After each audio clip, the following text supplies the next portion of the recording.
The dreaded Christmas. This is the best time ever of the year. Be the biggest disruptor, I feel, of the music industry.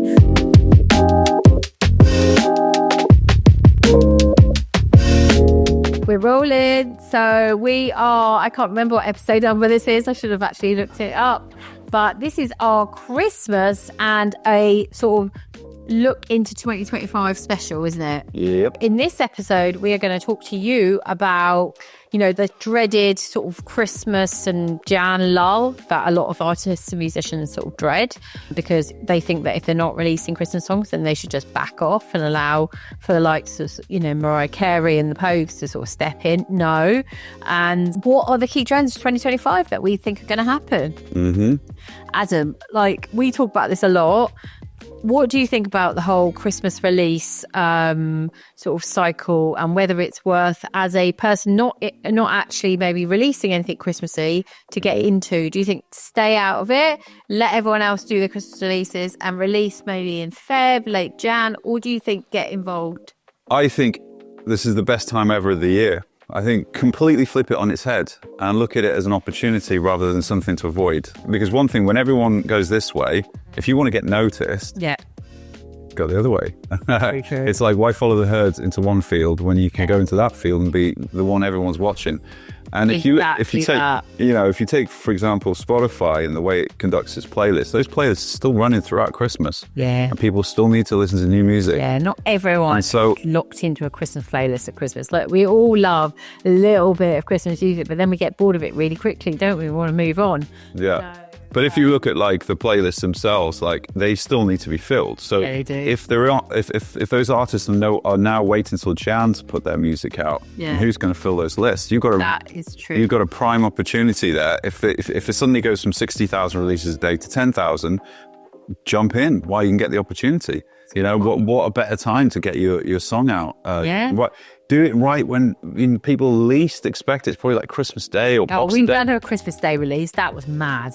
Yeah. And you know what? It actually was really, really effective and really popular. Streams went through the roof on that one. It was crazy. Even we were a bit like, is it going to work? This was a few years ago now.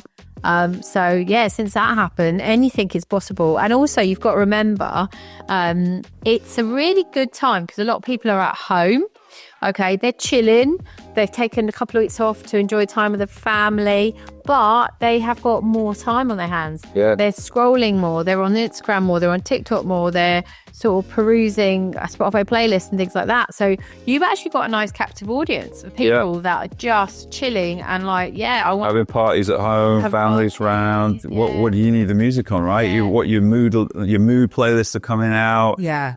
People are just they're getting into the vibe, and like, you want to be that artist on that mood playlist or that it doesn't have to be a Christmas playlist. It could just be something relevant to the holiday season. Yeah. I think this is a prime opportunity. Don't waste it. Don't jump on the bandwagon and join everyone in January. No. Because the label says there are so many, like the amount of releases we've got geared up to like the second, third week of Jan is crazy. Yeah. So I would say go, like Adam said, go against the herd. Go when they go right, you go left. Okay. Yeah. And and enjoy it. Like, you know, use, especially for the smaller artists who don't get these opportunities to get features on these big lists.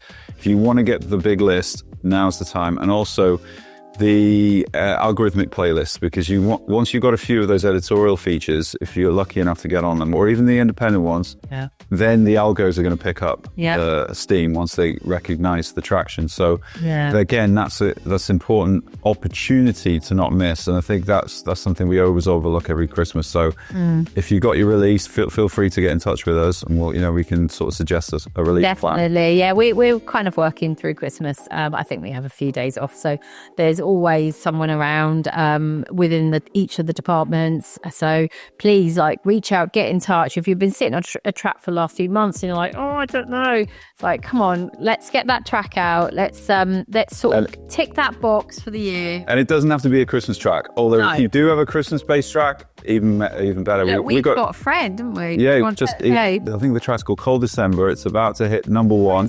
Simmons of Sussex. Worthing. Shout out to Chris. Shout out to Great. Chris. Yeah. Great job, buddy. He is currently on Sky Bet's top 10 Christmas releases. The guy put the track out 2 Fridays ago. Okay, it's gone bananas. Like every radio station up and down the country wants to feature him. It just talks about kind of loneliness and grief around Christmas, and he's lost a few members of his family, so he just wrote the song. And it's really resonated with people. It's not even a Christmas song, but it's quite an emotional song, and it's just resonated with people. And it's out doing like, is it One Direction or Harry Styles' tune? Yeah. And then, Above him. I think it might have even, I think the bookies have actually given it a 10-1 chance of getting Christmas number 1, which is just crazy. This is just, a normal guy who writes music independently, has just got an opportunity. No major label, nothing backing, to get in there and challenge some of those big players that kind of we hear again and again every year. Okay, so again, it doesn't have to be Christmassy. It can be just emotional. People don't want, there's a lot of emotions sort of swishing around at Christmas time, and maybe that track that you've written about of a breakup or loss or grief or whatever, it's actually probably a really good time to put it out now. Yeah, and also it's a quiet time for influencers who might be going on their holidays as well, and they're looking to keep their income going over that time, and they'll be more than willing to try and collaborate. You may even get huge influencers backing you because they're not flooded with requests at that time of year. So that's it. And the same goes for press. There's less traffic there as well. Yeah. So again, you can get noticed on some of the bigger platforms, the bigger publications. All of this is going to play into your 2025 strategy as well, because you can build on the momentum that you created over the holidays. Yeah. So going into January, maybe look, if you've got an EP that you want to put out in Jan, maybe just keep at least one release back now, just for December, so you've got that fuel behind you into January, because that ultimately could pay off a lot more than just putting everything out till then. That's so true. As we sort of look into, the crystal ball's out, we're looking at 2025. What do you think is going to be the biggest thing? So if we look at ourselves in 12 months' time and we're sat here, will we actually be here? Will it be us? Will it be an avatar? Will it be a hologram? What's going on? I mean, there's a lot of talk about how quickly things are progressing with AI, but I think, but aside from all the hysteria, there is some just logical things you can do, like just take on all the apps you can, try them out. Yeah. There's a lot of great ones coming out now for music collaboration. Yeah. There are like assistants who can help you with your creativity as an artist. That's amazing. Especially next year, I think that's going to be huge. Like as an artist, you use some of the doors like Ableton, Logic, Pro Tools, etc. You can find these plugins now that can help you collaborate, come up with new chorus ideas or verse ideas, lyrics. And it's just has someone in the room almost with you who you can bounce ideas off, which is great, really, especially for trying to get things done quickly, because you may get writer's block, and that can help you overcome that. So so obviously AI is the number one biggest thing that sort of enhance effect and totally sort of take over 2025 is moving at such a rapid rate. Obviously, like Adam said, there's like collaborative tools, there's production tools, songwriting,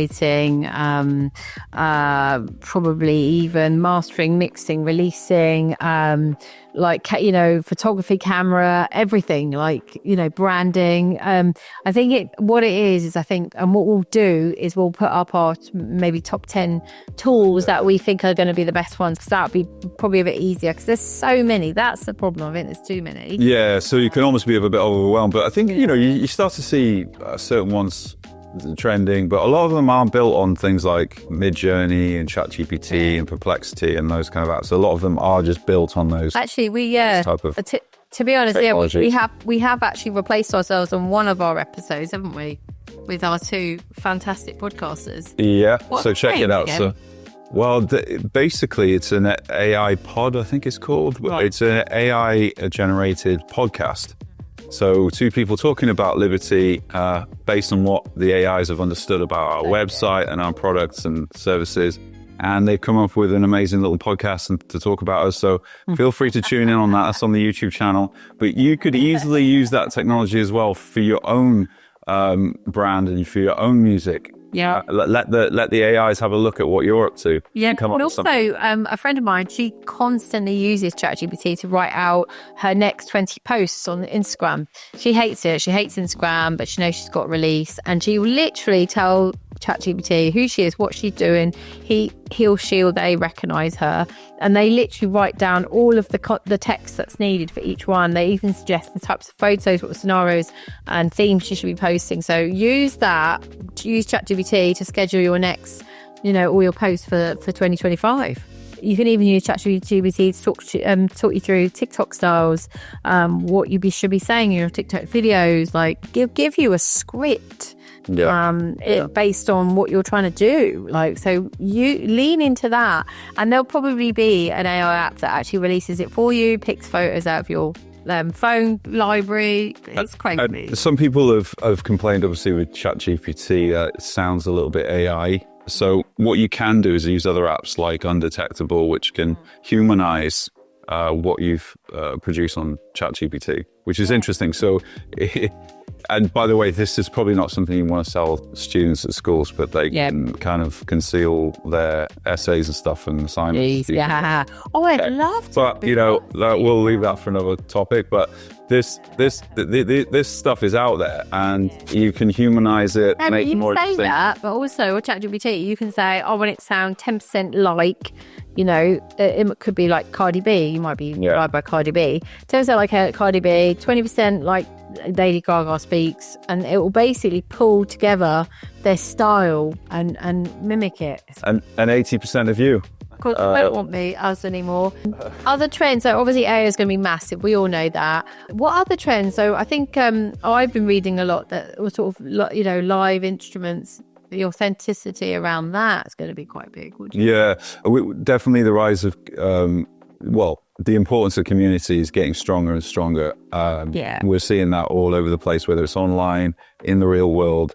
People needing that connection more than ever now. Yeah. Because of feeling the disassociation that has come about through all this tech. So people like for example, shows, live tickets now are getting more expensive than ever because people just want to go and see bands again, and artists feel the visceral sweat of being in a room with other humans, and that's just really. But I do feel like that is still up for disruption. I don't feel like there's one place that we can all go to that have the best sort of a VR experience or AR experience in that. But I think that's coming. I think that's probably going to be the biggest disruptor, I feel, of the music industry. So I feel like, live is brilliant and we all love being in a room, but there's many of us that can't get to that room or can't afford to. And I think that there's going to be someone that's going to smash that whole space and allow us to kind of join the music and listen to the music, but on a virtual basis, and make it really fun at the same time, very interactive. So I'm really looking forward to that, because I don't get out to gigs enough anymore, because obviously I have children, but when I do, and also sometimes you don't want to be stood at a bar or in a really busy club or whatever. So I'm looking forward to that. You probably aren't, are you? Well, I still like going to shows anyway. Yeah, you like going to shows. Yeah, but I mean, I think community, also genres are getting more and more blended. That's been happening for the last decade. I also think there could be the reverse of that as well. Like artists almost doubling down on what genres used to be, just a clean indie or clean rock and roll or clean blue. I say clean, I just mean like in its most traditional form. There may be the flip side to all of this genre blending as well. Genre blurring it's known as, but apparently is going to be a key trend for next year. So it's basically like where drill will kind of blend with Afro beats and world music, and I don't know, and drill with electronic or whatever, hip hop. It sounds cool, and it sounds like fun. Yeah, definitely. There'll be a really good AI tool that allows that blend to seem seamless, doesn't it? That's the thing. There's definitely a lot of desire for organic sounds as well, and the sound of real instruments. That's definitely been a feature recently. And you found that, haven't you, being a producer? that actually you've kind of almost stepped away from the plugins and gone back to the original. Yeah, for sure. Like actually playing, you know, and I think people appreciate the skill now more than ever. Yeah. There's artists out there, you know, like I mean, Jacob Collier is a bit of an extreme example, but there's Jacob Collier? Yeah. There's actually, they love to see someone's talent and skill, you know, rather than just it being a sound. Yeah. And so that's I think if you are good at an instrument, show it off.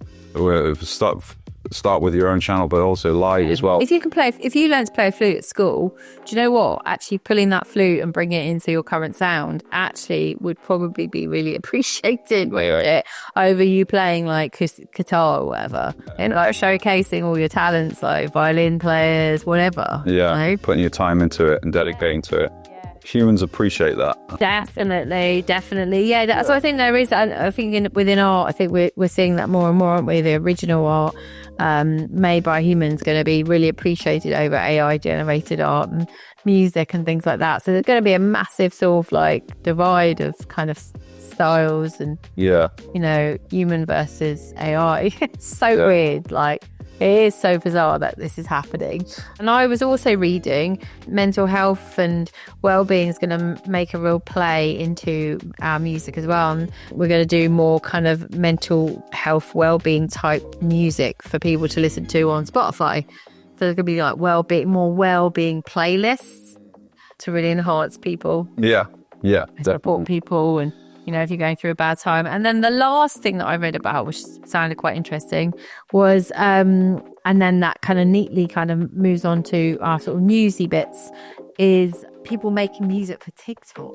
It's been going on for a while, isn't it? Because if you can create a trend on TikTok with your track, with a 30-second clip, narrowing it down to that part of the song that's just going to catch fire, that seems to be a really powerful way to promote yourself. And you can go from zero to a hero in the space of like a day or two, just purely because you picked the right part of your song and that caught fire and got onto a trend. So artists are really conscious of that now and create music for those purposes as well, which is interesting, but it's also it might, you know, you don't, obviously you want to stay true to your form and be as authentic as you can and not just chase trends, but to build something long term as well.